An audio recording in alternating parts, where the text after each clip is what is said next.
They're ceramic painted dishes sold on the streets of Chinatown at a bargain.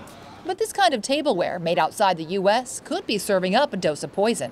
Oftentimes it has lead in it. And Joanne Janae with Contra Costa Health Services warns whether it's Chinese ornamental or Mexican pottery, there could be lead in the ceramic paint or glaze. People should not be using them to eat with. But many people do, so we decided to find out just how much lead is really in these dishes. First stop, Chinatown, where we bought all sorts of decorative tableware. Then on to Mexican grocery stores where we picked up these ceramics, including a large pot that says lead-free. Our testing began with a do-it-yourself lead kit, something you could find at your local hardware store. The results? We found lead in just one ornamental bowl. But then we took all 10 pieces to this forensic analytical lab where scientist Dave Sandusky performed more invasive tests. We're trying to extract whatever lead is in the ceramic or the sample. His results? 8 out of 10 came back positive for lead, including the pot that said lead-free. And 2 of the dishes had extremely high levels of lead. This red spoon at 2,400 parts per million, and this colorful bowl at 5,800 parts per million. The federal standard right now is 300 parts per million. And our test came back 8 times higher than that. But Carolyn Cox from the Center for Environmental Health explains that's the limit for children's products because there are currently no regulations for lead content in tableware. Most of these dishes that we're talking about are not children's products, but we know that kids may use them, and we also think that everybody should be protected from lead. But according to the Food and Drug Administration, lead content in dishes isn't a concern.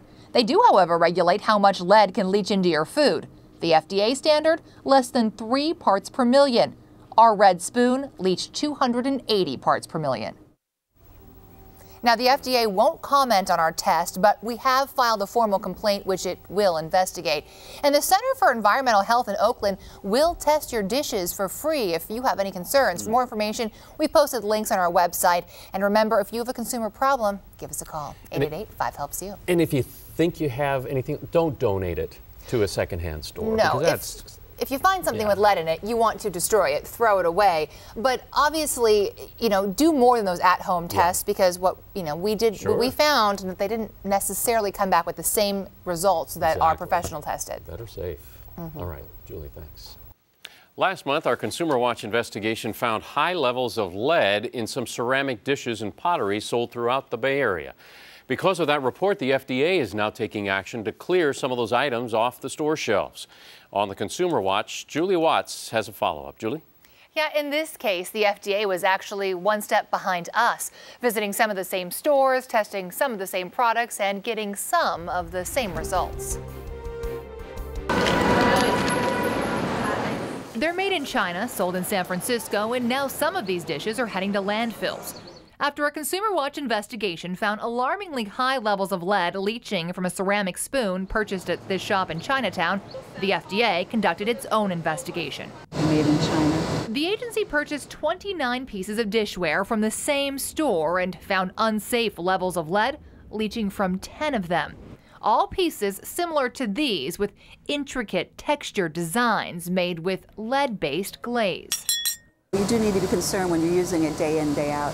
FDA Regional Director Barbara Casson says the lead is concentrated in the colorful glaze. When you test this outer rim right along here where you have the colors, that's what registered levels of concern to the public health. That's because lead is a toxin that builds up in the body over time and can be especially dangerous for children.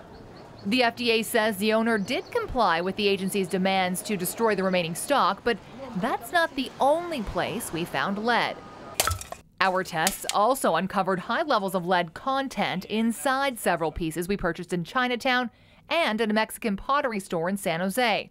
The FDA contends that just because a dish may contain lead, it doesn't pose a health risk unless it's leaching. But consumer safety experts like Joanne Janae with Contra Costa Health Services points out, it could be safe right now, and as the glaze wears away from use, you can see the difference. Under California's Proposition 65, stores are required to inform consumers with a yellow triangle like this when a dish contains lead. But small novelty shops that serve immigrant communities aren't always up on the law, and neither are their customers. In fact, our tests even found small amounts of lead in this pot, which claims to be lead-free. The FDA does visit stores and inspects incoming cargo, but consumer safety experts say items inevitably fall through the cracks. So when it comes to imported dishware, when in doubt, best not to use for food. Just display it instead. Now, if you're concerned about lead in your dishes, these at-home testing kits are an option. You can find them at your local hardware store, but we found they're not totally accurate. The Center for Environmental Health in Oakland will test your dishes for free. We put a link on our website, cbssf.com/consumerwatch. Alan? Good deal. All right, Julie, thanks.